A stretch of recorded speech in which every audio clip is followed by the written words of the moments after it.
నమస్తే రమగారు. నమస్తే జయ. రమగారు, మనం అపూర్వ చింతామణి చేసుకున్నాం కదా. ఎన్ని ట్విస్టులు అండి. అసలు ఎంత బాగా నచ్చిందండి. నాకైతే పర్సనల్గా భలే నచ్చేసింది. నాకే కాదు, మామ్స్ అందరికీ కూడా చిన్న పెద్ద తేడా లేకుండా బాగా చూసారు. కానీ ఇలాంటి ట్విస్టులు ఉన్న స్టోరీస్ చెప్పట్లేదండి మీరు. అన్ని సజావుగా వెళ్ళిపోతున్నాయి. అన్ని రకరకాల ఆలోచనలతో వెళ్ళే స్టోరీలే వెళ్తున్నాం మనం. ట్విస్ట్ స్టోరీ కావాలి. సరే, కథా చరిత్సాగరంలో విదూషకుడి కథ చెప్దాం. అయితే నీకు చింతామణి, అపూర్వ చింతామణి అంత అన్ని ఎపిసోడ్స్ రావు. ఒక 3-4 ఎపిసోడ్లు 5 ఎపిసోడ్లు వస్తాయి. ఓకే, ఒక చిన్న సిరీస్ అనుకుందాం. పూర్వం ఉజ్జయిని నగరానికి ఆదిత్యసేనుడు అని ఒక రాజుగారు ఉండేవారు. ఈయన కొంచెం బలశాలి, శౌర్య వీర్య పరాక్రమాలన్నీ ఉన్నాయి. ఒకసారి ఈయన ఏం చేశాడట, గంగా తీరంలో తన సేనతోటి విడిశాడు. ఏదో ఒక క్షేత్ర దర్శనం చేసి గంగా తీరంలో ఉంటే, ఆ గంగా తీర ప్రాంతంలో ఉన్నటువంటి గుణవర్మ అనే ఒక ఆయన ఈయన దగ్గరకు వచ్చి, మహారాజా, నాకు ఒక చాలా సౌందర్యవతి అయిన కన్య పుట్టింది. మా ఇళ్లలో అంత అందమైన పిల్ల లేదు. అయితే ఇంత చక్కని చుక్కని మా వాళ్ళకే ఇవ్వాలని అనుకోకుండా ఎవరైనా మహారాజుల ఇళ్లలో పడాల్సిన పిల్లగా భావించి ఆ పిల్లని మీకు ఇద్దామని సంకల్పించాను. మీరు ఎలాగూ ఈ ప్రాంతానికి వచ్చారు కాబట్టి మా అమ్మాయిని చూసి మా పిల్లని పెళ్లి చేసుకోండి అన్నట్టు. అప్పట్లో ఏమిటో రాజులు నో అనేవాళ్ళు కాదు. విచిత్రంగా ఎవరు మా పిల్ల అందుకైతే దీన్ని చేసుకోండి అంటే చేసేసుకోవటమే. రెడీ అంటాం, చేసేసుకోవటం. సరే, పెళ్లి చేసుకుంటే పరమాద్భుత సౌందర్యవతి ఆవిడ. మామూలు సౌందర్యవతి కాదు. ఆవిడ అందచందాలకు ఎంత లోబడిపోయాడంటే ఆయన తన తాలూకు రాజ్యభారం అంతా మంత్రులు, సేనాధిపతులు వాళ్ళ మీద పారేశాడు. ఆ భార్యతోటే ఉండేవాడు. సరే, కొంతకాలానికి ఆయనకి ఒక చక్కని అల్లారు ముద్దుగా ఉన్నటువంటి ఒక చక్కటి పిల్ల పుట్టింది. చాలా ముచ్చటగా ఉంది పిల్ల. దాన్ని అలాగే అల్లారు ముద్దుగా పెంచుకున్నాడు ఈయన. పెంచి ఆ పాపకి తేజస్విని అని పేరు పెట్టాడు. మహా తేజస్వితగా ఉంటుంది పిల్ల, చాలా అందమైన పిల్ల. తల్లి ఎంత అందగతో, తల్లితో పాటు రాచరికపు పాళ్ళు ఉన్నటువంటి తండ్రి యొక్క సౌందర్యం కూడా పుణికిపుచ్చుకుని చాలా అందంగా పుట్టింది. ఆ పిల్లంటే ఎంత ముద్దో ఎంత ఇదో. అయితే ఇలా ఎంతసేపు అంతఃపురానికే పరిమితి అయిపోయాడు ఆయన. అంటే దాంట్లోనే ఉండిపోయాడు, అంతఃపురంలోనే ఉండిపోతున్నాడు. ఎక్కువగా ఇంకా అసలు వ్యవహారాల జోలికి వెళ్ళడు. మంత్రులు చూస్తారు, సైన్యాధిపతులు చూస్తారు. ఇలాగా దానికోసమే ఉండిపోయేసరికల్లా సామంతులు కొంతమంది తిరగబడి ఏం చేస్తారు, ఈ రాజ్యాన్ని సొంతం చేసుకోవడానికి ప్రయత్నం చేస్తారు. సరే, ఒకనాడు ఏమైంది, ఒక సామంతుడు యుద్ధానికి వచ్చేసరికల్లా యుద్ధం అంటే మామూలుగా వ్యవహారాల్లోకి పెద్దగా రావట్లేదు, కానీ ఇలాంటి పెద్ద వ్యవహారాలు చూస్తున్నాడు ఆయన. సరే, ఏం చేశాడు, కూతురు కొంచెం 8-9 సంవత్సరాలు, అట్లా 10 ఏళ్ళు ఉన్నాయి ఇంచుమించుగా. ఆ పిల్లని, అమ్మాయి నేను కూడా వస్తానంటే ఒక పీడి ఏనుగు, ఆడ ఏనుగు మీద అమ్మాయిని కూర్చోబెట్టాడు. అంబారీలో చూస్తోందనమాట, యుద్ధం చూడడానికి వచ్చింది. ఒక బ్రహ్మాండమైన గుర్రం ఒకటి వేసుకున్నాడు. ఆ గుర్రాన్ని డైరెక్ట్ చేస్తున్నాడు. గుర్రంతో ఏనుగుని వెనకాల ఉంచుకున్నాడు. ఈయన ముందుకెళ్తుంటే ఈ చూపించే కూతురికి ఇట్లా తను ఎలా స్వారీ చేస్తాడో చూపించే ప్రయత్నంలో ఏమైంది, ఈ యుద్ధ భూమిని వదిలిపెట్టి ఆ గుర్రం పిచ్చెక్కినట్టు పరిగెత్తేసింది ఎక్కడికో. రాజుగారు మాయమైపోయేసరికల్లా ఈ సైనికులంతా కలవలబడ్డారు. దాంతో ఒక టెన్షన్ పుట్టేసింది, రాజుకి ఏదో అయిపోయిందని. ఆ టెన్షన్ తోటి ఏం చేశారు, విపరీతంగా యుద్ధం చేశారు, సామంతుడిని తరిమి కొట్టేశారు. కానీ రాజు మాత్రం ఎక్కడికి వెళ్ళిపోయాడో వాళ్ళకి తెలియలే. ఆ గుర్రం వెర్రెక్కినట్టు వెళ్ళిపోయింది ఇటో. పిల్ల ఏడ్చేస్తోంది, తండ్రి పారిపోతున్నాడు, ఎక్కడికో వెళ్ళిపోతున్నాడు. పారిపోవడం కదా, అది వెళ్ళిపోయాడు అంతే. ఆ గుర్రానికి ఒక రకమైన తిక్క పుట్టేసింది అనమాట. దానికి ఆ తిక్క పుట్టడానికి కారణం ఏంటంటే పక్కన ఏనుగు మీద కూర్చుంది కదా రాజకుమార్తె. ఆ ఏనుగు ఘీంకరించేసరికి దాని చెవిలో మోగింది. అది దానికి తిక్క పుట్టింది దానికి. ఇక వీళ్ళంతా ఉన్న వాళ్ళంతా, సైన్యం అంతా అలా వెనక్కి వచ్చేసింది. పిల్లని చూసుకున్నారు, బాగానే జాగ్రత్తగా ఇంటికి తెచ్చేశారు లోపలికి, అంతఃపురంలోకి. ఇక ఆ పిల్ల ఏడవటం మొదలుపెట్టింది, మా నాన్నో అని. దాని జ్వరం వచ్చేసింది అది చిన్నపిల్లకి. రాజుగారు అయిపోవజాలేడు. ఆ గుర్రం పరిగెత్తి అర్ధరాత్రి వేళకు ఒక అడవిలో ఆగేసరికల్లా రాజుగారు ఎట్లా కొట్లా దాన్ని ఆపి దిగి దాన్ని దండం పెట్టాడు. అమ్మ, నా తల్లి, ఎన్నేళ్ళ నుంచో నా దగ్గర ఉన్నావు, ఎప్పుడూ ఇలాంటి పని చేయలేదు. నువ్వే ఇప్పుడు నాకు దైవానివి. నేను ఎక్కడికి వచ్చానో ఏమిటో కూడా తెలియట్లేదు. నాకు అర్థం కాల ఈ పిచ్చి పరుగులో. నీకు తెలిసి ఉంటుంది, నన్ను రక్షించని ఆ గుర్రాన్ని కావలించుకొని బోల్సేపు ఏడ్చాడు. ఆ గుర్రం అక్కడ కాస్త మంచినీళ్ళు తాగి కాస్త తిమితపడి అది కూడా మెల్లిగా ఆలోచించుకుంది. మెల్లిగా ఈయన గుర్రం ఎక్కంగానే నిదానంగా నడుచు, అంతకుముందు పిచ్చెక్కినట్టు పరిగెత్తింది కదా, నడిచి 3:30-4 అవుతుండగా ఉజ్జయిని నగర ద్వారాలు దాటించి ఓ చోట వదిలేసింది ఆయన. మొత్తానికి నగరం దాకా తీసుకొచ్చి పడిపోయింది గుర్రం. ఈయన దిగి చూసుకున్నాడు. ఈ పొద్దున్న మధ్యాహ్నం 10 మొదలుపెట్టిన పరుగు ఈయనకి జుట్టంతా రేగిపోయి ఒళ్ళంతా పిచ్చిగా పిచ్చిగా అయిపోయి బట్టలు కకావికలైపోయి ఎట్లా ఇప్పుడు అంత పిచ్చి పరుగులో ఏమవుతుందో తెలియదు. దుమ్ము ధూళి మొహం నిండా.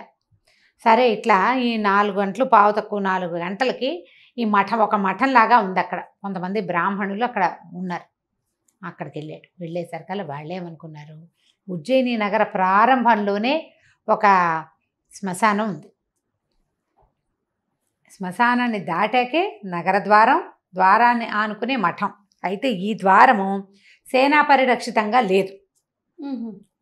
సైన్యం గనక ఉండి సైనికులు ఉంటే రాజును గుర్తుపట్టేవాళ్ళు, గుర్రాన్నైనా గుర్తుపడతారు కదా. కనీసం ఎవ్వరూ లేరు. పొద్దునైన యుద్ధం గోలలో ఈ దారి వాళ్ళు వదిలిపెట్టేశారు.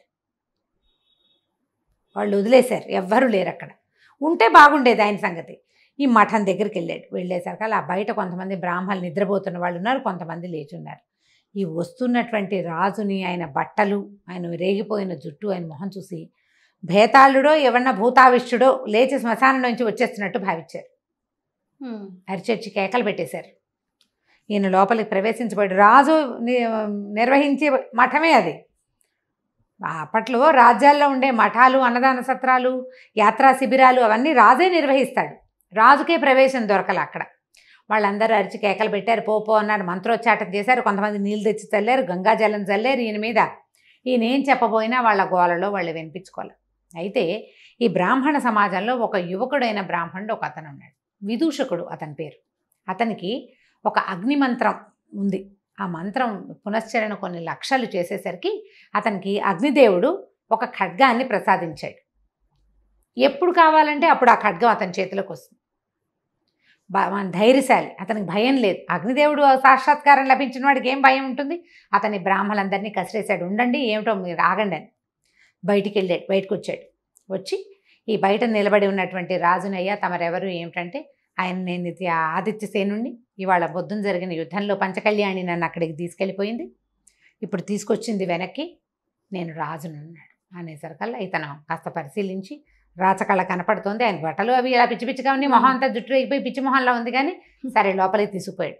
తీసుకెళ్ళి ఆయనకి మొహం కాళ్ళు చేతులు కడిగిచ్చి ఏదో తినడానికి కొద్దిగా ద్రవ పదార్థం ఏదో తాగడానికే ఇచ్చి మజ్జిగ లాంటిది, పడుకోండి మహారాజా అని పక్కేసి పడుకోబెట్టాడు. మిగిలిన వాళ్ళంతా తిట్టారు కానీ అతను వినిపించుకోవాలి, ఈయన రాజే నేను నమ్ముతున్నాను అన్నాడు. ఇతను కొంచెం బలశాలి, ధైర్యశాలి కదా, కాస్త జబరగా మాట్లాడగలిగేవాడు ఎవడైనా ఉంటే మిగిలిన వాళ్ళు తగ్గుతారు. అవును, వాయిస్ పెరిగేసరికి. సరే ఈయన మర్నాడు పొద్దున ఇతను ఏం చేశాడు, గుర్రం అక్కడెక్కడో పడిపోయింది కదా, నడుచుకుంటూ వెళ్ళి ఆ పడిపోయిన గుర్రం ఎక్కడుందో అక్కడి నుంచి తీసుకొచ్చాడు.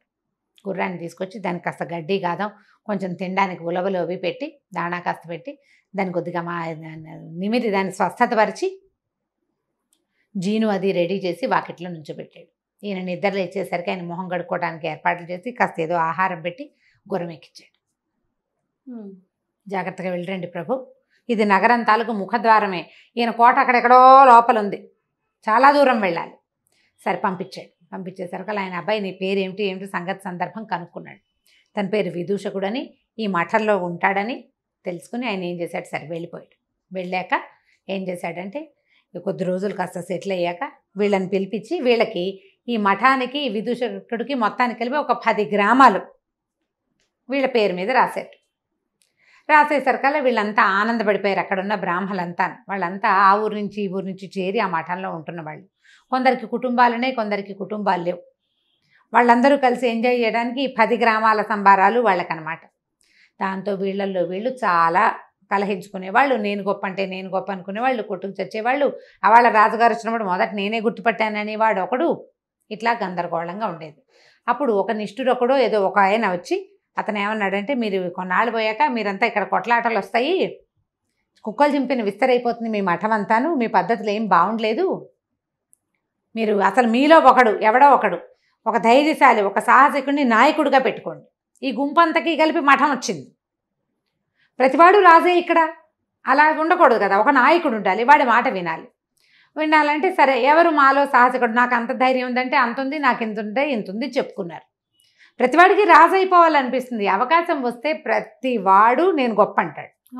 అప్పుడు ఇతను ఏమన్నాడంటే, అలా కాదు, ఓ పని చేద్దాం, ఆలోచించి సరిగా ఒక నియమం పెట్టుకుందాం. ఇక్కడికి దగ్గరలో శ్మశానం ఉంది కదా, 3 దొంగల్ని కొరతేశారు అక్కడ.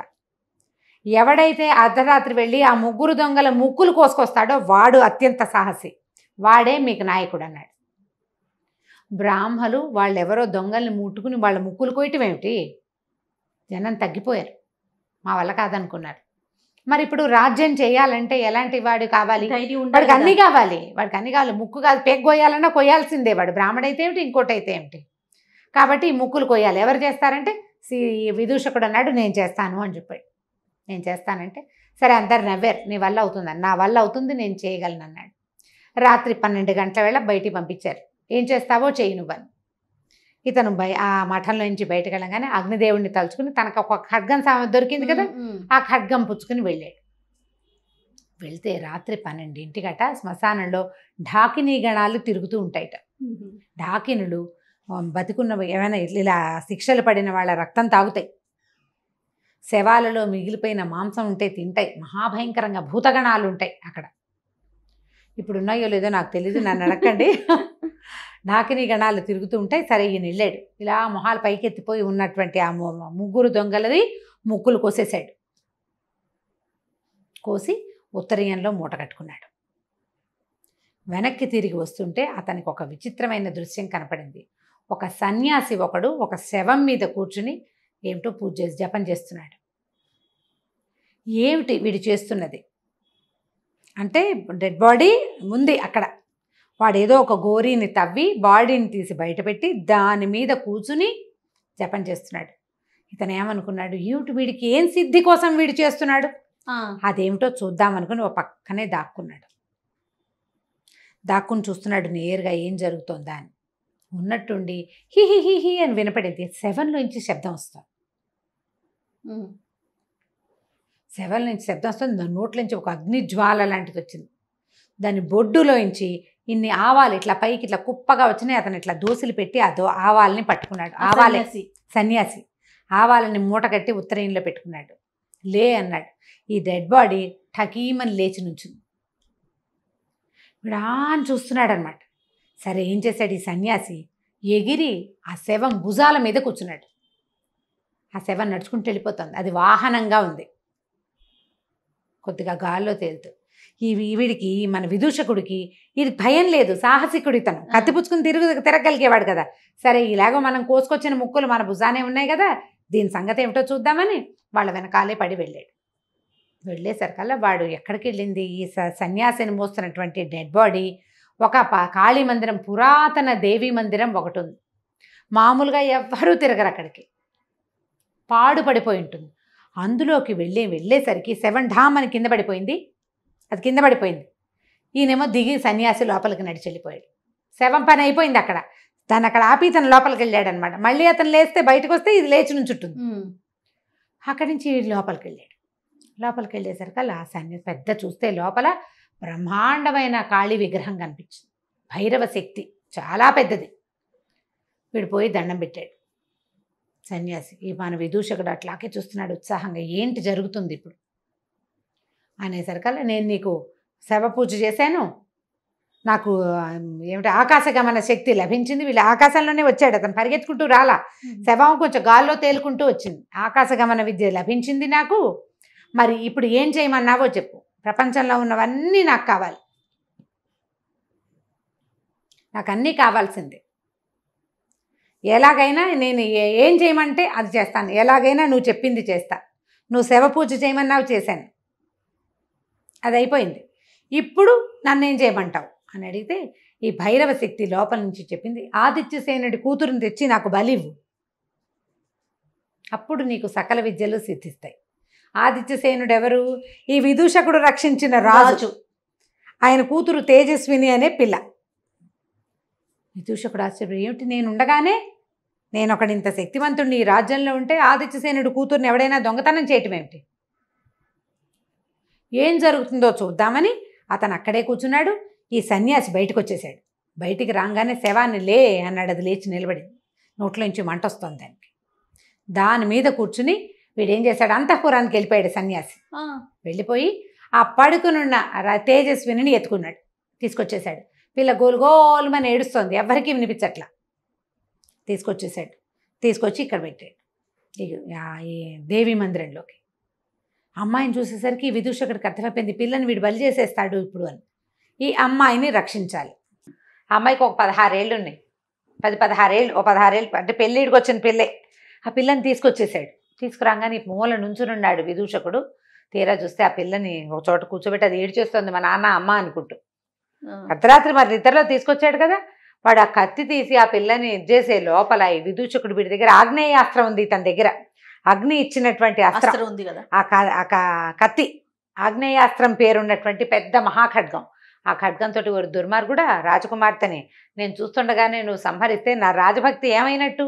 మొన్నే కదా రాజుగారిని రక్షించి ఇంటి దగ్గర దింపాను నేను అని చెప్పి ఒక్క దూకులో దూకి ఏం చేశాడు, దాన్ని ఆ కాపాలికుడు తలెగర కొట్టేశాడు కత్తి పెట్టి. కొట్టేసరికల్లా కాపాలికుడు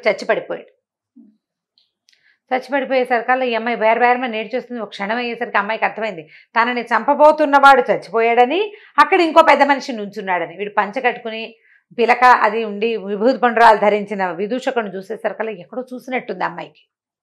జ్ఞాపకం వచ్చింది, చాన్నాళ్ళ క్రితం సభలో చూసింది ఇతన్ని, కానీ అతనేనని మేకౌట్ చేయలేకపోయింది. అప్పుడు ఏమన్నాడు, అమ్మా నేను రాజకుమార్ని, మీరు భయపడకండి, నా పేరు విదూషకుడు, మీ రాజ్యంలో వాడినే, నేను మిమ్మల్ని రక్షించాను, అదండి బయటికి వెళ్దామన్నాడు. బయటికి వెళ్దామంటే అర్ధరాత్రి, ఇది శ్మశానం. వీళ్ళు ఎక్కడున్నారు? ఊరికి ఈ ఉజ్జయిని నగరానికి ఓ చివరుంది, మనం అదేగా చెప్పుకున్నాం మొట్టమొదట. ఈ చివరి నుంచి రాజుగారి మహల్ ఎక్కడుంది? నగరంలో బాగా అవతల వైపుకుంది, సగానికి పైగా అవతలకు వెళ్ళాలి. ఈ పిల్లని అర్ధరాత్రి తీసుకుని ఎట్లా వెళ్తాడు? ఇందాకటి వాడు ఏం చేశాడు, కాపాలికుడు ఆ శవం భుజాల మీద కూర్చుని వచ్చాడు. ఇంతలో ఒక ఆకాశవాణి వినపడింది. అక్కడ అశరీరవాణి, ఆకాశవాణి అనకూడదు, శరీరం లేదు, శబ్దం వినిపించింది. విదూషకుడా, నువ్వు చాలా తెలివిగల పనిచేసావు, వీడిని సంహరించేసావు. ఓ పంచి, వీడి చెంగున ఒక ఆవాల మూట ఉంది, ఆ ఆవాల మూట వల్ల ఆకాశ గమన శక్తి వస్తుంది. ఇవాళ ఒకరోజు రాత్రికి నీకు ఆ ఆవాలు తీసుకుంటే నువ్వు ఎక్కడికి వెళ్ళాలంటే అక్కడికి వెళ్ళగలుగుతావు. మళ్ళీ నెలలో, వచ్చే నెల ఇదే రోజున ఇక్కడికి రా నువ్వు అని వచ్చింది సౌండ్. ఈ పిల్ల కూడా విన్నది. అక్కడి నుంచి ఈ శవం తాలూకు బట్టలు అవి చూస్తే ఉత్తరీయంలో ఆవాలు వచ్చినాయి. అప్పుడు శవం బొడ్డులో నుంచి ఆవాలు ఎగిరితే పట్టుకున్నాడు కదా, ఆ పట్టుకున్న ఆవాలు మూట కట్టాడు. ఆ మూట కట్టిన ఆవాలు తీసుకుని ఇతను ఏం చేశాడు, ఆ అమ్మాయిని చేత్తో పుచ్చుకొని నేను రాణిగారి అంతఃపురంలోకి వెళ్ళిపోవాలని ప్రార్థించాడు. అనుకోగానే రైమని ఒకటే ఎగురు వెళ్ళిపోయాడు. ఆ అమ్మాయితో సహా అంతఃపురంలో వాలేసరికల్లా, అమ్మా నువ్వు పడుకో, మరి ఆకాశగమన విద్య ఇవాళ ఒక్కరోజే ఉంటుందండి అని చెప్పింది కదా ఆ శరీరమని, మరి నేను వెళ్ళిపోతాను, రాత్రి అంటే వెళ్ళిపోతా, తెల్లారేసరికి నేను విడిగా నడిచి వెళ్ళలేను కదా అంటే, ఆ పిల్ల బోరుమని ఏడ్చింది. నువ్వు వెళ్ళిపోవద్దు, నన్ను అక్కడ బతికిచ్చావు, ఇక్కడ ఉండటానికే నాకు భయంగా ఉంది, నువ్వు పక్కనే ఉంటే ధైర్యంగా ఉంటా. వాడు కనుక లేచొస్తే, లేదా ఆ శవం మీద ఎత్తుకెళ్ళాడు నన్ను, ఆ శవం లేచొస్తే మనం ఏం చెయ్యాలి? కనీసం నీ చేతిలో కత్తుంది, నీ దగ్గర ఆవాలు ఉన్నాయి, ఆ రెండు ఉన్న నువ్వు ఉంటే నాకు ధైర్యంగా ఉంటుందని పిల్ల ఏడ్చేసరికి ఇంకేం చేస్తాడు? సరేలే కానున్నది కాకమాందని ఆ ఆవాల చెంగును మూట అలాగే ఉంచుకొని ఆ అమ్మాయిని పడుకోమన్నాడు. తనేమో ఓ పక్కన కుర్చీలో కూర్చున్నట్టు చల్లగా నిద్ర పట్టేస్తుంది. ఇది ఎంత పరిగెత్తాడు, శ్మశానానికి వెళ్ళాడు, శ్మశానం నుంచి పరిగెత్తుకుంటూ వచ్చి కాళికాలయానికి వచ్చాడు, ఆ శవం వెనకాల పరిగెత్తుకొచ్చాడు, తిరుగుతున్నాడు హైరాణ. దాంతో నిద్ర పట్టేసింది. ఈ పిల్ల మాత్రం పెద్దగా నిద్రపోలే, భయంతో అలాగే అతను చూస్తూ కూర్చున్నది. తెల్లవారేసరికల్లా లేచి బయటికి వెళ్ళింది. పాపం ఈయన అలసిపోయాడు, ఆయన పడుకున్నాడని. కానీ ఈ లేచి బయటికి వెళ్ళంగానే చెలికత్తలంతా లోపలికి వచ్చేసారు. వచ్చి ఇక మంచానికి ఒక మంచం పక్కన ఏమన్నా కుర్చీలో ఇంచుమించు మంచంగో కోడికి ఆ వెనకాలన్న భాగానికి హెడ్ రెస్ట్కి తల అంచి నిద్రపోతున్న విదూషకుడు మగవాడిని అంతఃపురంలో చూసేసరికల్లా కేకలు పెట్టారు. వాళ్ళంతా కేకలు పెట్టారు. అంతఃపుర రక్షకులు వచ్చేసి ఈ విదూషకుని చేత పుచ్చుకుని పదండి ముందు రాజుగారి దగ్గరికి అన్నారు. అనేసరికల్లా ఈ అమ్మాయి కూడా వచ్చింది వెనకాల. విదూషకుడిని రాజు దగ్గర ప్రవేశపెట్టారు. ఎప్పుడైతే విదూషకుడు అని తెలుసుకున్నాడో ఇతని శక్తి ఏమిటో ఆయనకు తెలుసు. రాజుగారికి ఇంతకుముందు చూశాడు కదా తను, ఇతనికి ఆగ్నేయాస్త్రం ఉంది ఇతని దగ్గర, అది కూడా ఆయనకు తెలుసు.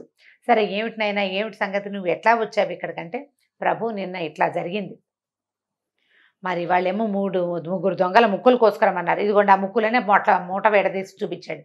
ముగ్గురు దొంగల ముక్కులు ఉన్నాయి అందులో. అక్కడి నుంచి ఇట్లా ఒక కాపాలికుడు, అక్కడ ఒక వ్యవహారం జరుగుతుంటే నేను అతని వెనకాల పరిగెత్తాను. వెళ్తే అతను ఒక ఆశ్రమం, ఒక కాళికాలయంలోకి చేరాడు. మరి ఒక శవం కూడా ఉంది అక్కడ. ఆ కాపాలికుడి శరీరం కూడా ఆ దేవాలయంలోనే ఉంది. కావాలంటే మీరు చూడొచ్చు, మీ అమ్మాయిని పిలిపించి అడగండి అన్నాడు. ఆ అమ్మాయి ఏం చెప్పింది, వాడెవడో ఒకడు వచ్చాడు, నన్ను ఎత్తుకొచ్చాడు, ఒక మనిషి మీద కూర్చుని వచ్చాడు, కానీ ఆ మనిషి మేము గుళ్ళోకి వెళ్ళేటప్పుడు వాడు కింద పడిపోయాడు, వాడు నోట్లోంచి మంటలు వస్తున్నాయి, ఆ అమ్మాయి చెప్పింది ఇతను చెప్పింది సేమ్గా ఉంది. అక్కడి నుంచి ఈయన ఏం చేశాడు, భటులందరినీ కొంతమందిని రప్పించి సర్వసైన్యాధిపతిని పిలిచి అక్కడ ఎక్కడికో వెళ్ళొద్దామని గుర్రాలు వేసుకుని అక్కడికి పోయారు. చూస్తే శ్మశానంలో 3 దొంగలకి ముక్కులు లేవు. 3 దొంగల శవాలు ఉన్నాయి. ముక్కులు పెట్టి చూశారు, వాళ్ళవే ముక్కులు ఒకటి. అక్కడి నుంచి ఇటు చూస్తే ఈ శ్మశానం బయట కొంత దూరంలో ఒక పాడు పడిపోయిన కాళికాదేవి గుడి ఉంది, చాలా పాతది. దాని బయట ఒక శవం పడుంది. అది ఆ ఊరి వాడే, ఆ పొద్దున మరణించిన వాడు. వాడు చుట్టాల పక్కాలంతా వచ్చారు. శవాన్ని ఎవరో గోరి తవ్వేశారు, బాడీ బయటకు వచ్చేస్తున్నారు. ఆ బాడీ మీదే వీడు వచ్చాడు కాపాలికుడు. అక్కడి నుంచి లోపలికి వెళ్ళి చూస్తే ఒక పురాతనమైన కాళికాలయం, అడేం గుడి, అమ్మవారు లేదు, ఏమీ లేదు. కానీ చచ్చి పడున్న కాపాలికుడి శవం కనపడింది అక్కడ. ఇవన్నీ చూసి ఈయన చాలా సంతోషించి, లేకపోతే ఒక్క దెబ్బలో ఈ పిల్ల కాస్త హతమైపోయేది అంతే. రాజుగారు ఏమన్నాడు, విదూషకుడిని చాలా మెచ్చుకుని, నాయన నువ్వు చాలా గొప్పవాడివి, నీ అంత మహాసత్వుడు నాకు అల్లుడు కావటం కంటే నాకేం కావాలి, మా పిల్లని పెళ్లి చేసుకో అని చెప్పేసి ఈ పిల్లని పెళ్లి చేసుకున్నారు. ఇంకా అక్కడ బ్రాహ్మణ సత్రంలో అయిన గొడవ అవన్నీ తెలుసుకున్నాడు ఆయన. వాళ్ళందరినీ మీ దారిని మీరు పడండి. ఎవరైతే ముగ్గురు దొంగల ముక్కులు కోసుకురమ్మని చెప్పాడు కదా ఒకడు, నిష్ఠురొక్కడో ఎవడో వాడి పేరు, అతన్ని ఆ మఠానికి హెడ్గా పెట్టేసారు. ఈ విదూషకుడిని తీసుకొచ్చి పెళ్లి చేశారు. పెళ్లి చేసేసరికల్లా ఒక 1 నెల రోజులు గడిచినాయి. భార్యతో చాలా కులాసాగా ఉన్నాడు. రాజుగారు అల్లుడైతే ఏం కొదవా. సరిగ్గా నెల తిరగంగానే ఈ పిల్ల, ప్రభు మీరు ఆ గుడికి వెళ్ళొద్దు, గుళ్ళో దేవత ఆ రోజు మిమ్మల్ని పిలిచింది కాదు, నెలకల్లా రమ్మని, గుడికి వెళ్ళొద్దా మీరు అంది. అనేసరికల్లా అవును కదా గుర్తొచ్చింది. అర్ధరాత్రి లేచేసి ఆ అమ్మాయి చెప్పటం కూడా రాత్రి 11 గంటల వేళకి చెప్పింది. చెప్పి పడుకుని నిద్రపోయింది. ఈయన తను కత్తిపుచ్చుకుని గుళ్ళోకి వెళ్ళిపోయాడు. గుళ్ళోకి వెళ్తే గుడి ఎక్కడుంది, అది పాడుపడిన గుడి. ఆ గుడిలో ఏముందో ఇతనికి తెలియదు. మళ్ళీ మొదట వెళ్ళినప్పుడు పెద్ద ఇంత జేజమూర్తి కనబడింది. రాజుగారితో వెళ్ళినప్పుడు ఏం లేదు, ఏదో ముగ్గులు గిగ్గులు అన్నీ ఉన్నాయి, అమ్మవారి విగ్రహం మాత్రం అక్కడ లేదు. కాపాలికుడి శవం ఉంది. ఇప్పుడు వెళ్ళేసరికి అలా గుళ్ళోకి అడుగు పెడితే అది గుడి కాదు, ఏదో ఒక మహాహర్మ్యం లాగా ఉంది. లోపల ఒక అందమైన అమ్మాయి కూర్చుని ఆ అమ్మాయి ఏం చెప్పిందంటే, ఈయన ఏం చేశాడు, గుడి బయట నిలబడి, నేను విదూషకుడిని, నేను వచ్చాను, 1 నెల తర్వాత రమ్మన్నావు అంటే రా లోపలికి అని కేక వినపడింది. లోపలికి వెళ్తే అది ఒక హార్మ్యం లాగా ఉంది. లోపల ఒక అమ్మాయి కూర్చుని. ఆ అమ్మాయి ఏం చెప్పిందంటే, నేను విద్యాధర రాజైన విద్యాధర సేనుడి కూతుర్ని, నా పేరు భద్ర. నేను ఆ శ్మశానంలో ఇవి ఢాకినీ గణాలు ఉన్నాయి కదా, వాళ్ళని చూడ్డానికి వచ్చాను. నువ్వు ఎప్పుడైతే 3 దొంగల ముక్కులు కోసావో అప్పుడు నేను నీ వంకే చూస్తున్నాను, నువ్వు చాలా అందంగా ఉన్నావు, నువ్వు నాకు నచ్చావు. ఆ తర్వాత నువ్వు కాపాలికుడిని వెనకాల తిరిగావు, అక్కడి నుంచి ఇక్కడికి వచ్చావు, నేను నిన్ను వెంబడించి ఇక్కడికి వచ్చేసా. వచ్చిన తర్వాత నాకు తెలిసింది నువ్వెంత శక్తిమంతుడివో, నీ దగ్గర ఎలాంటి మంత్రశక్తి ఉందో తెలిసింది. అందుకనే నేను ఆ అశరీరవాణిని నేనే ఆ ఆవాలు తీసుకోమని నీకు ఆజ్ఞ ఇచ్చాను. నిజానికి ఆవాల్లో ఏమీ లేదు, ఆ శక్తి నాది, నీ ఆకాశగమన విద్య నాది. నేను వచ్చాను నీతో పాటు అక్కడికి, నీకు కనపడకుండా. 1 నెల తర్వాత రమ్మని నేనే నీకు చెప్పించాను. నాకు తెలుసు రాజకుమార్తెను పెళ్లి చేసుకుంటావని. 1 నెల రోజులు నువ్వు ఆ భార్యతో గడిపి తర్వాత నా దగ్గరకు వస్తావని ప్లాన్డ్గా చెప్పాను నీకు. ఆ అమ్మాయిని ఆవేశించి ఇవాళ ఇక్కడికి రావాలని గుర్తు చేసింది కూడా నేనే. నేను నిన్ను ప్రేమించాను, నాతో ఉండిపోవాలి. ఈయన రాజకుమార్తెని రాజుగారిని అన్నీ వదిలిపెట్టేశాడు. విద్యాధర కన్నా తిరిగితే ఇక రాజుగారి కూతురు ఎందుకు, ఉంది పెళ్ళాం ఉండి అని చెప్పి ఈ అమ్మాయితోటి ఉండిపోయాడు. కొన్ని రోజులు గడిచిపోయినాయి. అక్కడ రాణిగారి యువరాణి తెల్లవారి నిద్రలేచి భర్తేటి చూసుకుంది. మా ఆయనేడి ఏడవటం మొదలుపెట్టి. రాజుగారు రాణిగారు అంతా ఏమైపోయాడు, రాత్రి 11 గంటలకి తాంబూలాలు ఇచ్చారు. తర్వాత ఏమైందో తెలీదు. అప్పుడు ఈ అమ్మాయి గుర్తు చేసుకుని, కాదండి గుళ్ళోకి వెళ్ళుంటాడు, ఆ గుడికి నేను చెప్పానంటలా, ఆ పిల్ల గుర్తులేదు, నేనే గుళ్ళోకి వెళ్ళాలని గుర్తు చేశానని గుర్తులేదు. ఏడ్చేడ్చి శోకాలు పెట్టాక ఇతనికి తల్లిదండ్రి లేరు, చుట్టాలు పక్కా లేరు, ఎవరింటికి వెళ్ళాడు, ఏమయ్యాడు అని ఓ ప్రశ్నలు వచ్చాక తట్టింది. అవాళ్ళండి నన్ను కాపాలికుడు చంపైపోయిన రోజున ఆ గుళ్ళో శక్తి జేజీ 1 నెల తర్వాత రమ్మంది, ఓవేళ ఆ గుళ్ళోకి వెళ్ళాడేమో నాన్నగారండి అంది. అనగానే వీళ్ళంతా పొలోమని గుళ్ళోకి వెళ్తే అదొక పాడుపడిన దేవళం. అవాళ్ళు ఏం చూసారో ఇప్పుడు కూడా అక్కడ అదే ఉంది, ఏమీ లేదు. నిజానికి ఆ గుళ్ళోనే ఉన్నాడు విదూషకుడు. ఆ లోపల ఒక హర్మ్యం లాంటిది, అదంతా మాయ మహత్యాల్లో ఉందన్నమాట. అతను అక్కడ ఉన్నా కూడా వీళ్ళకి కనపడలా. అయితే ఏమైంది, ఈ రాజుగారు అంతా వెతికిస్తున్నాడు, అన్ని బ్రాహ్మణ అగ్రహారాలు ఆ ఊళ్ళు ఈ ఊళ్ళు వెతికేస్తున్నారు, చెరువులు దొరువులు వెతుక్కుంటుంటే ఒక యోగి ఒక ఆయన దీనికి వచ్చాడు సభకి. వచ్చినప్పుడు ఆయన యువరాణిని చూసి, అమ్మాయి నువ్వేం బెంగపెడకు, మీ ఆయన మంచి ఏమంటారంటే దివ్యోత్తేజాన్ని పొందుతున్న దశలో ఉన్నాడు, ఇప్పుడు తిరిగి వస్తాడు, తిరిగి రాడేమో అని భయపడబోక నువ్వు, ఆయన చాలా దివ్య వైభవాన్ని పొందుతున్న పరిస్థితుల్లో ఉన్నాడు అతని జాతకం ప్రకారం. నీ జాతకం ప్రకారం కూడా కొద్ది రోజులు నీతో భర్త ఉండడు, కానీ అతను బతికే ఉన్నాడు, తిరిగి వస్తాడు, నువ్వు కంగారు పడద్దన్నారు. అనేసరికి సరే అమ్మాయి కాస్త ఏడుస్తున్నా, భర్త లేడని మూసుకున్నప్పటికీ నిదానిచ్చింది, ఏడుపు తగ్గించుకుంది. ఈ భద్రతో ఉన్నాడు కదా, ఈ భద్ర ఇతను కొన్నాళ్ల పాటు బాగా ఎంజాయ్ చేశారు, హాయిగా ఉన్నారు వాళ్ళిద్దరే. ఒకనాడు ఈ భద్రకి ఒక స్నేహితురాలు ఉంది, యోగేశ్వరిని. ఆవిడొచ్చి ఏం చెప్పిందంటే, నువ్వు విద్యాధర కన్యవయ్యి ఇలాగా ఈ మానవుడితో జతకట్టామని వాళ్ళందరూ నీ మీద కోపంగా ఉన్నారు, నిన్ను శిక్షించడానికి వచ్చేస్తున్నారు, పారిపో ఇక్కడి నుంచి. ఎలా పారిపోవాలి?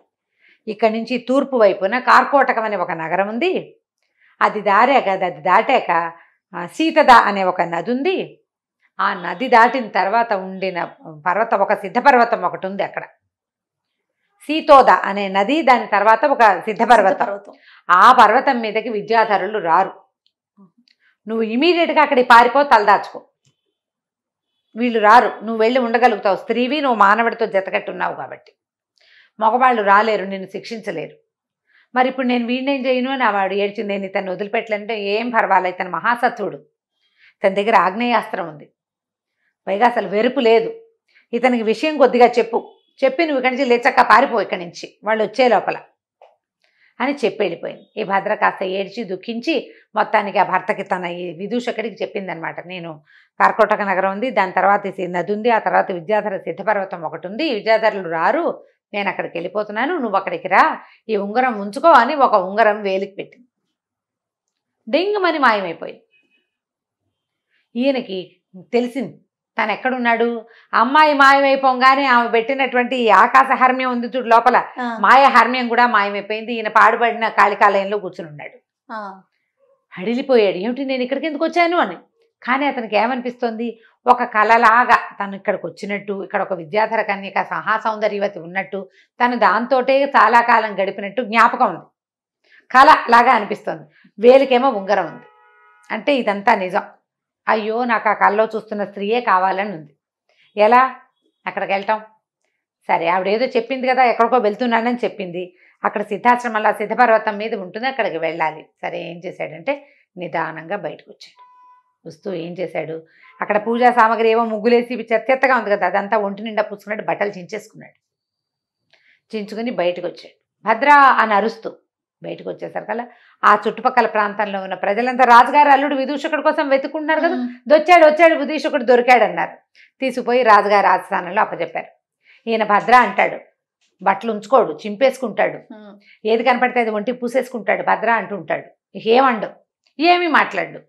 వచ్చాడు కదా భర్త, ఈవిడేం చేసింది, శుభ్రంగా రాజకుమార్తె స్నానం అది చక్కగా చేయించి భోజనం పెట్టపోతే సగం భోజనం తిన్నాడు. అక్కడి నుంచి లేచేళ్ళు అక్కడ ఏదో బూడిద ఉంటే పొయ్యిలో బూడిదంతా పూసేసుకుంటాడు ఒంటికి. వాళ్ళు వీళ్ళు ఉచ్చాటన చేసేవాళ్ళు, భూత వైద్యులు, రకరకాల వాళ్ళు వచ్చారు. ఎవరు ఏం చేసినా ఆ భద్రా మాండు, బూడిద పోసుకోవడం మాండు, బట్టలు చింపుకోవడం మాండు. ఒక ఉన్మత్త దశ. దాంతో సరే రాజుగారికి వైద్యులు ఏం చెప్పారు, ఇతన్ని కట్టేసి లోపల నుంచి రాజు కట్టుదిట్టం చేసేసాడు, ఇతను ఎక్కడికో బయటికి వెళ్ళిపోయాడు, ఇంకా వెళ్ళనివ్వకూడదు, కూతురు ఏడుస్తుందని. ఆయన కూతురు అంటే ప్రేమ. ఇవి వచ్చిన వైద్యులు ఏం చెప్పారంటే, వదిలి పెట్టేయండి, ఇతన్ని మెల్లిగా సెట్ అవుతాడు, ఏదో చూశాడో ఏదో విన్నాడో, ఎందుకంటే నిన్నటిదాకా తెలివైన వాడు, ఆగ్నేయాస్త్రం ఉంది ఇతనికి, అగ్ని ఉపాసకుడు, ఏదో జరిగి ఇలా అయ్యాడు, వదిలిపెడితే అతనంతటా అతనే సెట్ అవుతాడంటే. సరే కూతురికి కూడా చెప్పాడు, అమ్మాయి ఏదో వేళకు వస్తే అన్నం పెట్టమ్మా, బట్టలు చింపుకున్నాడులే, బూడిద పూసుకున్నాడులే, నార్మల్ అవ్వలేదు, నువ్వు ఏడబాక, ఎలాగో చెప్పాడు మనకి యోగి, ఇతను నార్మల్ అవుతాడని, వదిలిపెట్టు, ప్రశాంతంగా ఉండు, కట్టుదిట్టం చేయొద్దు, బయటికి పోనీ, కాస్త అటు ఇటు తిరిగి వస్తే ఏం తొక్కాడో ఇవన్నీ వచ్చినాయి, ఇంకోటి ఏదైనా తొక్కి సరే అవుతాడని కూతురికి నచ్చ చెప్పాడు. దాంతో ఆ అమ్మాయి కూడా మొగుడిని హమేషా కనిపెట్టుకుని ఉండటం మానేసింది. వేళకి ఏదో భోజనం, మంచినీళ్ళు, పాలు, నీళ్లు చూస్తూ ఉండేది, కాస్త అటు ఇటు తిరుగుతున్నాడు. వదిలేశారు. వదిలేయంగానే ఈయన దొరికిందే ఛాన్స్ అని ఈ ఉంగరం సరి చేసుకుని భద్రా నడుచుకుంటూ బయటకు వచ్చేసాడు.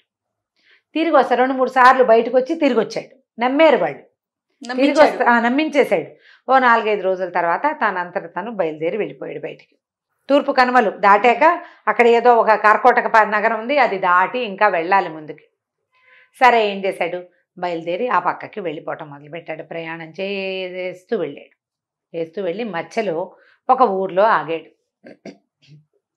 ప్రతి చోట అతనికి రకరకాల కథలు మధ్యలో నడుస్తాయన్నమాట. ఈ కొత్తగా వెళ్ళిన నగరంలో ఏమైందట, ఒక పూటకోళ్ళమ్మ ఇంట్లో చేరాడు. రాజుగారు అల్లుడు కాబట్టి కొంచెం ఆభరణాలు ఉన్నాయి. ఇతను ప్లాన్డ్గా కొంత డబ్బు కూడా పట్టుకెళ్ళాడు.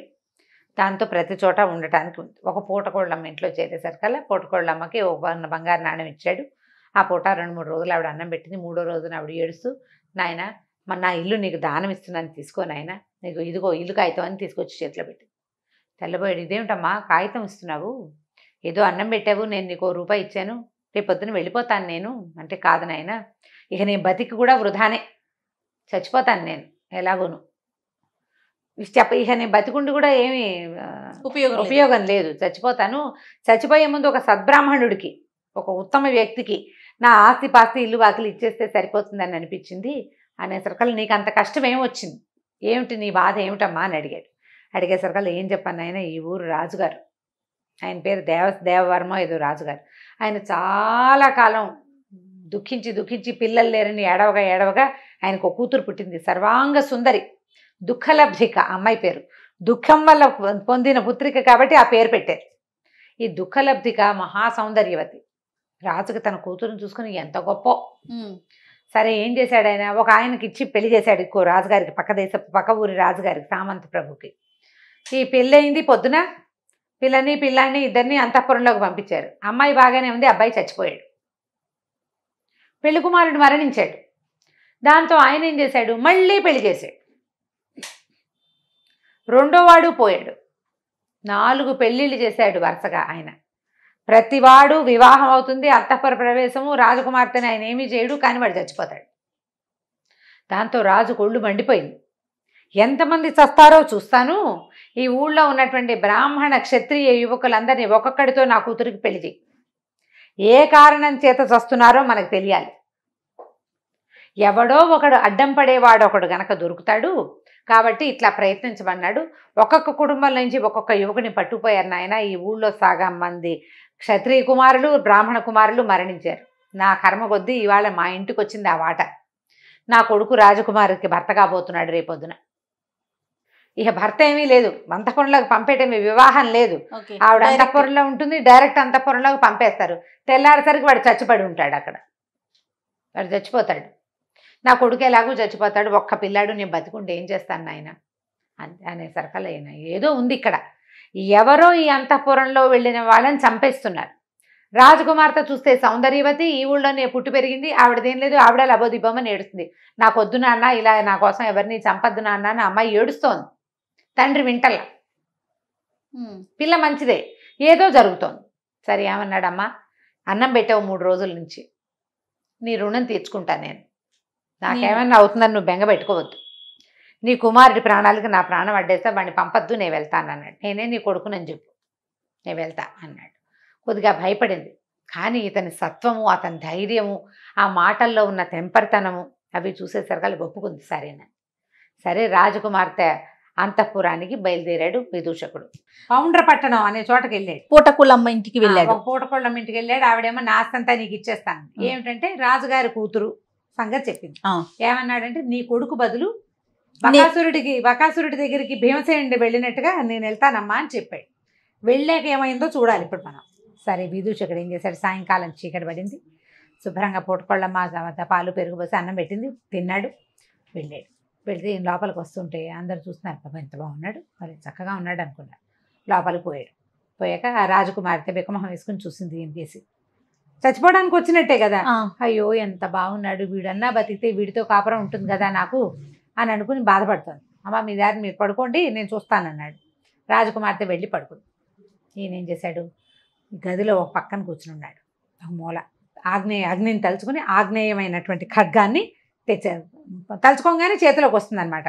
ఆ ఖడ్గాన్ని ధరించి ఒక మూల కూర్చున్నాడు. అర్ధరాత్రి అయిపోయింది. ఎవరు వస్తున్నారు అయితే దీనికి ఏం డౌటు, ఏదైనా సర్పమో ఏదైనా పురుగో ఏదో వస్తోందని అనుకుంటున్నారు. సర్పము పురుగు రాలా. కాసేపటి అయ్యాక ధన అడుగుల చప్పుడు వినపడింది. ఈ ఒక పెద్ద పెద్ద బ్రహ్మాండమైన పర్సనాలిటీ ఉన్న ఒక రాక్షసుడు వచ్చాడు అంతఃపుర ముఖద్వారంలోకి, ఆ గదిలోకి, ఆ గది తాలూకు ముఖద్వారంలోకి. అక్కడి నుంచి 2 చేతులు చాప, ఒక చెయ్యి ఇట్లా ఒక చెయ్యే చేతులు చాపాడు లోపలికి. చెయ్యి చాపి ఇట్లా అంటున్నాడు. అంటే ఎవరో దొరికితే దొరికిన వాడిని పట్టుకుంటారనమాట, ఈ రాజకుమార్తెతో పాటు ఉన్నవాడిని. ఈయన ఏం చేశాడు, వెంటనే ఆ కత్తి తీసి, ఓ దుర్మార్గుడా, నువ్వే వచ్చిన ఈ ఊళ్ళోకి, ఈ అంతఃపురంలోకి వచ్చిన మగవాళ్ళందరినీ తినేస్తున్నట్టున్నావు, నీ సంగతి చెప్తానుండని ఈ కత్తి పెట్టి ఒక్క వేటేశాడు. చెయ్యి తెగిపోయింది. ఇక్కడ దాకా చెయ్యి లోపల చాపాడు కదా, దెబ్బదాకా తెగిపోయి చెయ్యి అట పడిపోయింది. పడిపోయేసరికి రాక్షసుడు గగ్గోలు పెడుతూ పరిగెత్తుకుంటూ వెళ్ళిపోయాడు. అంతఃపురంలో ఎవరు కదలిక లేరు. ఈయన హాయిగా అయిపోయిందిగా. ఈ రాక్షసుడు చెయ్యి ఎలా పడిందంటే సరిగ్గా ఆ ద్వారానికి అడ్డంగా పడింది, ఇంకోళ్ళు ఎవరు లోపలికి రానివ్వకుండా. ఈయన ఖడ్గాని పక్కకు పెట్టుకుని శుభ్రంగా తను కూడా ఒక తివాసి చూసుకుని పడుకుని నిద్రపోయాడు. ఇంకెవరు రారు, వీడే ప్రతిసారి వస్తుంది. తెల్లవారేసరికల్లా గంటలు మోగాయి. ఇంకేముంది, శవమే, వాడు ఉండడు, చచ్చిపడి ఉంటాడని అనుకున్నారు. తీరా చూస్తే ఈయన చక్కగా హాయిగా పడుకుని నిద్రపోతున్నాడు. రాజకుమార్తె పడుకుంది. ఆవిడ లేచి చూసింది. అంతా వీళ్ళంతా వచ్చారు బయట నుంచి, పని వాళ్ళు వస్తారు కదా, అంతఃపుర సైనికులు, రక్షకులు, ఈ అమ్మాయిని సేవించేటువంటి సేవకురాళ్ళు, రాజుగారు, మంత్రి గారు, సైన్యాధిపతి, సమస్తమైన జనాభా వచ్చి చూసేసరికల్లా కళకళ్ళాడుతూ నుంచుని ఉన్నాడు విదూషకుడు. ఆశ్చర్యపోయారు. ఆ రాక్షసుడి చెయ్యి లోపల కనపడింది. నాయన, ఎవరు మహానుభావుడివి, నువ్వు ఎక్కడి నుంచి వచ్చావు ఏమిటి అంటే ఈ విషయం వ్యవహారం అంతా చెప్పాడు. మా అమ్మాయిని వివాహం చేసుకో, ఇక్కడే ఉండన్నారు వాడు. కొద్ది రోజులు ఉన్నాడు అక్కడ, వివాహం చేసుకున్నాడు. మరి ఎవరి వల్ల అమ్మాయి రక్షించబడుతుందో ఆ పిల్ల నా దుఃఖలబ్ధికని అతనికే ఇవ్వాలి. కొద్ది రోజులుండి నేను వేరే వ్యవహారం మీద వెళ్తున్నానని చెప్పేశాడు. చెప్పి బయలుదేరాక ఏమైంది, ఈసారి ఏమైందంటే ఒక ఓడ వర్తకుడితోటి అంటే సముద్రం మీద ప్రయాణాలు చేసే ఒక వర్తకుడితోటి స్నేహం అయింది. ఇతనికి కార్కోటక నగరం, అక్కడికి వెళ్ళాలి ఈయన. సరే, ఈ వర్తకుడితో స్నేహం అయితే ఆ వర్తకుడు నేను ఆడ సముద్రం మీద వెళ్తానంటే రాజుగారితో చెప్పాడు, నేను మళ్ళీ వస్తానండి, ఇప్పుడే నేను ఇక్కడ ఉండటం నాకు కుదరదు, వేరే వ్యవహారం మీద వెళ్తున్నానని చెప్పి ఆ వర్తకుడితో కలిసి బయలుదేరితే సముద్రంలోకి వెళ్ళింది పడవ. చాలా దూరం, రోజులు గడిచిపోతున్నాయి. ఒక రోజులో జరగల ఇదంతా, నెలలు గడిచిపోయినాయి. ఈయన భద్ర కోసం వెళ్తున్నాడు. ఈ దారిలో ఏమైంది, సముద్రంలో పడవ ఉన్నట్టుండి ఆగిపోయింది. అది చిన్న పడవ అని చెప్తున్నాం కానీ కాదు, నౌక. అది చాలా పెద్దది, చాలామంది జనాభా ఉన్నారు. ఇక ఏం చేసినా ఆ పడవ కదలపోయేసరికల్లా ఆయన ఏమన్నాడు, ఆ ఓడ వర్తకుడు, ఎవరైతే ఈ ఓడని కదుపుతారో వాళ్ళకి నా సంపదలో సగం ఇచ్చి నా పిల్లనిచ్చి పెళ్లి చేస్తానన్నాడు. అనేసరికల్లా మన సత్వశీలుడు కదా ఇతను, విదూషకుడు చాలా మహాసత్వుడు. తను ఏమన్నాడు, నేను చూస్తాను, అసలు ఇక్కడ ఏముందో నేను చూస్తానని చెప్పి ఏం చేశాడు, ఆ సముద్రంలోకి ఆగ్నేయాస్త్రాన్ని పట్టుకుని దూకేసరికల్లా కిందకి వెళ్ళేసరికి అతనికి ఏం కనపడిందంటే ఒక మహాకాయుడైన ఒక రాక్షసుడు నిద్రపోతున్నాడు. ఆ నిద్రకి అతని పిక్కకి ఈ పడవ తాలూకు కింద భాగం ఉంటుంది కదా, ఈ మట్టిని కదుపుతూ నడిచేది, అది పట్టేసుకుంది. వీళ్ళు ఎంత ప్రయత్నం చేసినా పిక్క, అతను ఎంత మహాకాయుడు, ఈ ఓడకి కనీసం 20 ఇంతలు ఉన్నాడు. ఇతను ఏం చేశాడంటే ఈ ఆగ్నేయ కత్తి ఉంది కదా, దాంతో ఆ పిక్కని తెగ నరికేసేసరికి పడవ కదిలితే వెళ్ళే ముందు ఏం చెప్పాడు, ఇతనికి ఎట్లా వేశారు వీళ్ళని సముద్రంలోకి వెళ్ళటానికి, నడువుకి తాడేసి వదిలిపెట్టారు సినిమాటిక్గా. ఆ కింద పని అయ్యాక అతని పైకి లాగాలి. వాళ్ళకి చెప్పాడు, నేను కేక పెడతాను, పడవ కదలంగానే నన్ను లాగండి అన్నాడు. అనేసరికల్లా సరే అందరు ఒప్పుకున్నారు. మరి పైన ఉన్నారు కదా, ఇదే ఒక సినిమాలో చూశారు, జ్ఞాపకం చేసుకోండి. ఆ సినిమాలో ఐడియా వాళ్ళ సొంత ఐడియా కాదు, కాసిం ఇలాంటి కథల్లోది, ఇది కథా సరిసాగరంలో కథ. సరే కిందకేశారు, తాళ్ళు పట్టుకుని ఉంచుకున్నారు కదా, పైనుంచి పట్టుకున్నారు, అతని కాళ్ళు పట్టుకుని కిందకి వదిలిపెట్టారు. తలకిందులుగా వచ్చాడు కిందకి. నరికేం కానీ పడవ కదిలింది. నావ కదలంగానే వాళ్ళేం చేశారు, నా వర్తకుడు కనిపించింది, ఈ బాపడు వీడెవడికో నా పిల్లని నేను ఎందుకు ఇవ్వాలి, పడవ ఎలాగూ కదిలిపోయింది, వీడు కొత్తగా స్నేహం పోనివ్వమని ఏం చేశాడంటే తాళ్ళు నరికించేసాడు. అయ్యో, ఈ తలకిందులుగా ఉన్న విదూషకుడు పెళ్ళమని నీళ్ళలోకి పడిపోయాడు పూర్తిగా. ఇప్పుడు పైనుండి ఆసరా పట్టుకుని ఉన్న దారి వేరు, ఆసరా కోసం కానీ వదిలిపోయారు. అంతకుముందు వాళ్ళు ఆపి పట్టుకున్నారు, ఇప్పుడు పట్టు లేదు, పడిపోయాడు కిందకి. పడిపోగానే ఏం చేశాడంటే ఇక అర్థమైంది ఇతనికి, వాళ్ళు మోసం చేశారు. కానీ ఏ రాక్షసుడి పిక్కనైతే తను నరికాడో ఆ పిక్కని ఆసరా చేసుకుని, అదొక దీనిలాగా, పిక్క అంటే కింద భాగం, మోకాలు కింద నుంచి పాదం దాకా ఉండేది కదా, దాన్ని ఆసరా చేసుకుని సముద్రంలో ఈదటం మొదలుపెట్టాడు. ఏదో ఒకటి కావాలిగా, సముద్రాన్ని ఈదుతూ ఒక పక్కకి ప్రయాణం, సముద్రం ఏ పక్కకి తీసుకెళ్తే ఆ పక్కకి. అట్లా ప్రయాణం చేసుకుంటూ వెళ్ళాడు. ఒక నది, ఒక తీరానికి చేరాడు. సముద్రమే ఒక తీరానికి చేరేసరికి ఒక అశరీరమణి వినపడింది. భళా విదూషక, నువ్వు చాలా గొప్ప సమర్థుడివి, మహాసత్వుడివి, నేను నీ ఆరాధ్యతమైనటువంటి అగ్నిహోత్రుణ్ణి. ఇక్కడి నుంచి, ఇది దిగంబర దేశం, ఇక్కడి నుంచి 7 రోజుల్లో నువ్వు కార్కోటక నగరానికి చేరతావు. అక్కడ దాకా నీకు ఆకలి దప్పులు లేకుండా వరం ఇస్తున్నాను.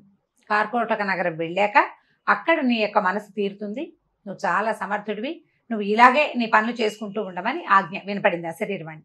ఆ తర్వాత అతను అక్కడి నుంచి 7 రోజులు ప్రయాణం చేసి ఆ కార్కోటకం అనే నగరానికి చేరాడు. అది చాలా గొప్ప అద్భుతమైన నగరం, ఎంత బాగుందో. అక్కడ ఆ రాజువారు, ఆ ఊరి రాజుగారు కట్టినటువంటి ఒక బంగారు దేవాలయం ఉందట. ఆ దేవాలయానికి వెళ్ళాడు. మంచి రూపాలు లావణ్యమైన వాడు కదా, అందమైన వాడు. అక్కడున్న బ్రాహ్మణ సమాజం అతన్ని బాగా ఆదరించింది, భోజనాలు పెట్టారు, చక్కగా దేవాలయం అంతా చూశాడు, చుట్టుపక్కల ఊరంతా చూశాడు. అక్కడి నుంచి ప్రయాణించాలి తను. అయితే ఏమైందంటే ఈ బ్రాహ్మణ సమాజం వాళ్ళతో కబుర్లు చెప్పుకుంటాడు, తను ఏ ఊరు, ఎక్కడి నుంచి వచ్చాడు, పాత జరిగిన సంగతులు చెప్పుకుంటారు కదా. రాజుగారిది ఒక ఇది వినపడింది. ఏమిటి, రేపు ఉదయం ఎవరైనా సరే కుమారుడు, క్షత్రియుడు కానీ బ్రాహ్మణుడు కానీ రాజకుమార్తెని వివాహం చేసుకోవాలని కోరుతున్నట్లయితే వాళ్ళు ఈ రాత్రికి రాజకుమారి అంతఃపురంలో నిద్ర చేయాలోహో అని. ఈయన తెలివిగలవాడు, ముందే సత్వుడు, ప్రధానంగా ఇలాంటి ఏమైనా ఛాలెంజెస్ ఉంటే ఉత్సాహంగా ఉంటుంది. నేను చేస్తానన్నాడు. అనేసరికల్లా ఈ బ్రాహ్మణ సమాజం అంతా అంది, నాయన అంత సులువు కాదు, రాజుగారి కూతురు దగ్గరికి ఎవడెళ్తే వాడు చచ్చిపోతున్నాడు అంతఃపురంలో, ఇలా జరుగుతుందని వాళ్ళు ఏంటంటే ముందు రోజు నిన్ను టెస్ట్ చేస్తారు, నువ్వు బతికుంటే రేపొద్దున పెళ్లి చేస్తారు, బతికలేకపోతే నిన్ను వదిలేయటమే. అమ్మాయి పెళ్లి చేయడానికి ఇప్పటికి సంవత్సరాలుగా ప్రయత్నిస్తున్నారు, టమ్కేస్తారు, రానివాడు రాడు, వచ్చినవాడు వస్తాడు, ఇవాళ రారు, రేపు మళ్ళీ టమ్కేస్తారు, రేపు ఎవడో ఒకడు వెళ్తాడు పిచ్చి పెద్దవా, వాడు దొరికిపోతాడు. అనేసరికి ఇతను ఏమిటో చూస్తాను, నేను ఆల్రెడీ ఇలాంటిది ఒక క్రియ చేశాను, నాకు తెలుసు, నేను వెళ్తానన్నాడు. ఎంత వద్దన్నా అతను వినలా. అయితే అతను ఇలా తలుచుకోగానే అతని చేతిలోకి కత్తి రావటాన్ని చూసిన బ్రాహ్మణ సమాజం అంతా నమ్మింది, వీడి దగ్గర ఏదో మహావిద్య ఉంది. సరే, ఈయన అంతఃపుర ప్రవేశం చేశాడు. ఆ రాజకుమార్తె ఎంత అందగత్తో ఇతను చూసి ఏడవటం మొదలుపెట్టింది. అయ్యో, నా మళ్ళీ చచ్చిపోవడానికి ఇంకొకడు వచ్చాడే అని. ఆ రాత్రి ఆవిడని పడుకోమన్నాడు. ఈయన మెలకుగా ఉన్నాడు. ఈసారి ఒక రాక్షసుడు మళ్ళీ వచ్చాడు. వాడు ఎడం చేయి లోపలికి పెట్టి ఇతన్ని పట్టుకోపోయాడు. వాడికి కుడి చేయి లేదు. ఇతను ఏం చేశాడు, ఆ చేయి గట్టిగా పట్టుకుని వాడు జుట్టు పట్టేసుకున్నాడు. ఎవడరా నువ్వు, అసలు ఏమిటి నీ సంగతి ఏమిటి అనేసరికల్లా ఆయన విసిగించుకుని, బాబు నువ్వెవరో నన్ను పట్టుకున్నావు, నీకు చాలా బలశాలివి నువ్వు, నేను ఒక యమదంశుడు అనే ఒక రాక్షసుణ్ణి, నాకు 2 కూతుళ్ళు, ఓ కూతురు పౌండ్ర నగరంలో రాజు కూతురు దుఃఖలబ్ధికగా అక్కడ ఉంది, రెండోది విద్యుత్ ప్రభ ఇక్కడ ఉంది అమ్మాయి.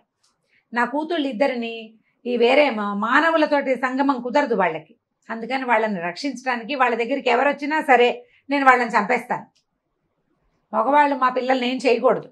ఓహో, ఆ రాజులకు తెలియదు, వాళ్ళు భూలోకపు రాజులు, వాళ్ళ ఆడపిల్లకి పెళ్లి చేయటమే వాళ్ళ ఉద్దేశం. వీడి ఉద్దేశం అది కాదు, వీడికి ఒక మహాపురుషుడు కావాలి తన కూతుళ్ళకి. శంకర ఆజ్ఞ, ఎప్పుడైతే నీ బాహువులు నరకబడతాయో అప్పుడు నీ పిల్లలకి శాప విమోచనం అన్నాడు. నేను కూతుళ్ళని రక్షించుకోవడానికి ఓ చెయ్యి ఆ బిల్డింగ్లో ఆ అంతఃపురంలో, రెండో చెయ్యి ఈ అంతఃపురంలో పెట్టి కూర్చున్నాను, ఎవడొస్తే వాడిని చంపేస్తున్నాను. పౌండ్ర నగరంలో కూడా ఒకడు నా కుడి చెయ్యి నరికాడు, ఇప్పుడు నువ్వు ఎడం చెయ్యి నరికేసావు, నా జుట్టు కూడా పట్టుకున్నావు, నా శాప విమోచనం అయిపోయింది నాయన అనేసరికల్లా ఇతను చెప్పాడనమాట నవ్వుతూ, పౌండ్ర నగరంలో నీ చెయ్యి నరికింది నేనే అనేసరికల్లా నాకు శాప విమోచనం అయిపోయింది, నేను ఇంకా నా పిల్లల్ని రక్షించక్కర్లేదు, నువ్వు నా కూతుర్ని పెళ్లి చేసుకుని హాయిగా ఉండు, నేను నీకు సేవకుడుగా ఉంటా, నువ్వు ఎప్పుడు ఎక్కడికి రమ్మంటే అక్కడికి వస్తాను, నన్ను తలుచుకుంటే వస్తాను, ఏ సహాయం కావాలన్నా చేస్తాను నాయన, నన్ను వదిలిపెట్టేయమన్నాడు. సరే, జుట్టు పుచ్చుకున్నాడు కదా, జుట్టు వదిలిపెట్టేయగానే రాక్షసుడు మాయమైపోయాడు. తెల్లారేసరికల్లా ఇతను సజీవంగా ఉండటం, రాజకుమార్తె చక్కగా ఉండటం చూసుకుని రాజుగారు చాలా సంతోషించి ఆ కార్కోటక నగర ప్రభు పిల్లనిచ్చి పెళ్లి చేశాడు. 2 కాదు, మొదట ఒక పెళ్ళయింది తేజస్విని తోటి. అవునవును, తేజస్విని, వీళ్ళిద్దరు భద్ర, 4. ఓహో, అక్కడి నుంచి కొద్ది రోజులు వీళ్ళ దగ్గర ఉన్నాడు. ఉన్నా కూడా ఇతనికి విద్యాధర కన్య ఉంది, ఆ భద్ర మీదే ఉంది మనసు, ఆమెను సాధించాలి ఎలాగైనా. అప్పుడు ఏం చేశాడంటే మళ్ళీ వీళ్ళతోటి సరిగ్గా చెప్పకుండానే ఈ విద్యాధర కన్యను వెతుక్కుంటూ ఈ కార్కోటక నగరం నుంచి ఇతను బయలుదేరిపోయాడు విదూషకుడు. దారిలో 2 పెళ్లిళ్ళు చేసుకున్నాడు, ఒక రాక్షసుని సంహరించాడు, సంహరించాడు అతను శాప విమోచనం చేశాడు. అతడి సహాయం తనకి దొరికేలాంటి ఏర్పాటు చేసుకుని మళ్ళీ ప్రయాణం మొదలుపెట్టాడు. విదూషకుడు రాక్షసుడి 2వ చెయ్యి కూడా నరికేశాడు. వాడు జుట్టు పుచ్చుకుని లొంగ తీసుకున్నాడు. నేను ఎక్కడికైనా వెళ్ళాలంటే నేను ఏం పని కావాలంటే ఆ పని చేస్తానని ఒప్పుకున్నాడు ఆయన. ఆ రాజకుమార్తెను వివాహం చేసుకున్నాడు. కొద్ది రోజులు ఉన్నా కూడా విద్యాధర కన్య అయినటువంటి భద్ర కోసం బయలుదేరాడు. బయలుదేరి ఏం చేశాడు, ఆస్థానం నుంచి బయటకు వచ్చేసాక అతన్ని యమదంష్టుడనే ఆ రాక్షసుని తలుచుకున్నాడు. నన్ను సిద్ధపర్వతం, ఇప్పుడు మనం కార్కోటక నగరంలో ఉన్నాం, ఇక్కడ నుంచి ఇంకా ముందుకెళ్ళాలి. సీతోద అనే ఒక నది ఉంది. ఆ నదికి అవతల గట్టున ఉదయన పర్వతంలో ఒక సిద్ధపర్వతం ఒకటి ఉంది, నన్ను అక్కడికి తీసుకెళ్ళు. ఆయన భుజం మీద కూర్చుంటే తీసుకుపోయి అక్కడ దింపేసి ఇది సిద్ధులు తిరిగేది, విద్యాధరులు వాళ్ళు ఉంటారు, నేను రానివ్వరు నన్ను పైకి, నేను మళ్ళీ నువ్వు తిరిగి వస్తానంటే నేను ఇక్కడికే రాగలుగుతా అని చెప్పి యమదంష్టుడు ఈయన అక్కడ వదిలిపెట్టి వెళ్ళిపోయాడు. సరే ఈయన ఏం చేశాడు, ఆ పర్వతం మీదకి ఎక్కాడు. ఎక్కితే ఎక్కగా బాగా చక్కగా తోటలాగా ఉండి ఒక బంగారపు దిగుడు బావి ఒకటి కనపడింది అక్కడ. దిగుడు బావి చుట్టుపక్కల నీళ్ళు తడితడిగా ఉంది, పాదాల గుర్తులు కనపడుతున్నాయి. అంటే ఇక్కడ ఎవరో తిరుగుతారనమాట. సరే ఏం చేశాడు, ఓ పక్కన కూర్చుని ఉన్నాడు. చాలాసేపటికి కొంతమంది ఆడవాళ్ళు ఇంత బిద్దెలు పుచ్చుకుని వచ్చారు. ఆడవాళ్ళవే పాదాల గుర్తులు అనమాట. ఓ పక్కన కూర్చున్నాడు. పక్కన కూర్చుంటే అడిగారు, ఎక్కడ వాడివి, ఏమిటి నువ్వు అంటే, ఊరికే చూడడానికి వచ్చాను అన్నాడు. ఈ నీళ్ళు ఎవరికి తీసుకెళ్తున్నారు అంటే, వాళ్ళలో ఒక ఆవిడ ఏం చెప్పిందంటే, విద్యాధర కన్యక ఒక ఆవిడ భద్ర అని ఉంది, ఆవిడ స్నానానికి తీసుకెళ్తున్నాము అంది. ఇది మనవాడికి కావాల్సింది ఆవిడే కదా. సరే ఏం చేశాడు, వాళ్ళు బిందెల్లో నీళ్ళు నింపుకుంటున్నారు కదా, బిందెలో ఒక ఉంగరం వేసేసాడు. ఒక ఉంగరం ఇచ్చింది భద్ర, ఆ ఉంగరం వేసేసాడు. అయితే ఆ అమ్మాయి ఏ బిందెలో వేశాడో ఆ బిందె తాలూకు అమ్మాయి ఇచ్చి, అయ్యా కొంచెం ఎత్తవా ఈ బిందె నాకు, బిందె ఎత్తాలి కదా, ఇట్లా ఎత్తి పైన పెట్టాలి. బిందె ఎత్తి భుజం మీద పెట్టాడు. అక్కడే ఉన్నాడు. ఆ చుట్టుపక్కల తోటల్లో బొళ్ళని పళ్ళు గిళ్ళు ఉన్నాయి, కోసుకుని తిన్నాడు. ఆ నూతి దగ్గరే కూర్చున్నాడు కదలకుండా. ఈ ఆడాళ్ళంతా నీళ్లు పుచ్చుకుని వెళ్ళారు. అక్కడ స్నానశాలలో పోసారు. ఆ బిందెత్తి నీళ్లు పోస్తుంటే ఆవిడ ఒళ్ళో పడింది ఆ ఉంగరం. భద్రకి ఒళ్ళో పడేసరికల్లా ఉంగరం చూసుకోగానే ఆవిడకి తెలిసిపోయింది వచ్చేసాడని. ఇది ఎక్కడ దొరికింది ఈ ఉంగరం ఏమిటంటే, అయితే వీళ్ళు ఏమన్నారు, ఈ బిందె పట్టుకొచ్చిన అమ్మాయి అక్కడ ఉన్న ఒక వ్యక్తితోటి మాట్లాడింది, ఆయన ఎవరో నవయువకుడు, మానవుడు, చక్కగా సంస్కృతం మాట్లాడుతున్నాడు, అక్కడ ఉన్నాడని చెప్పేసరికల్లా ఈ అమ్మాయి పరిగెత్తుకుంటూ వెళ్ళి చూసుకుంటే ఈయన అక్కడే ఉన్నాడు. సరే హాయిగా ఉన్నారు కొంతకాలం పాటు సంతోషంగా ఉన్న తర్వాత అతను ఏమనుకున్నాడంటే, ఇక్కడి నుంచి వెళ్ళిపోవాలి. ఆ అమ్మాయి ఏమందంటే, నాకు నువ్వే కావాలి, నీతోటే ఉంటాను, కానీ నేను భూలోకంలోకి వచ్చానా మా విద్యాధరులు వచ్చి నన్ను పట్టేసుకుంటారు, సిద్ధపర్వతం మీద ఉంటే నన్ను ఎవరు పట్టుకోరు. అప్పుడు అతను ఏమన్నాడంటే, నీకు నేను కావాలంటే ఈ విద్యాధరత్వాన్ని వదిలిపెట్టి శక్తులు వదిలేసుకో, నువ్వు మానవులతో పాటు ఉండి మానవులతో కలిసి తిరుగుతూ కలిసి వీళ్ళతోటి విహరిస్తూ వివాహం చేసుకుని పుత్రులను సంతానం కంటానంటే మీ వాళ్ళు ఒప్పుకోరు, శక్తి వదిలిపెట్టేసుకో, విద్యాధర శక్తులు ఏవి వాడవు నువ్వు, అప్పుడు నువ్వు నాతో హాయిగా ఉండొచ్చు కదా అంటే ఆవిడ దానికి రెడీ అయిపోయింది. ఇప్పుడు మనం కోటీశ్వరుల ఆడపిల్లలు ఆస్తులు వదులుకుని అబ్బాయిల దగ్గరికి వెళ్ళిపోయినట్టు, ప్రేమించిన వాడి దగ్గరికి వెళ్ళినట్టు ఆవిడ మొత్తం శక్తి అంతా వదిలిపెట్టేసుకుంది. నేను మొత్తం శక్తులు వదిలిపెట్టేస్తాను, నన్ను నువ్వు తీసుకెళ్ళిపో. సరే ఇతను ఏం చేశాడంటే, మనం అక్కడ దాకా వెళ్తే కనుక యమదంష్టుడు వస్తాడు, అక్కడికి వెళ్ళిపోదాం అని చెప్పేసి ఆ అమ్మాయిని తీసుకుని అక్కడి నుంచి బయలుదేరాడు. తన స్నేహితురాళ్ళు 2-3 ఉన్నారు, వాళ్ళకి చెప్పింది.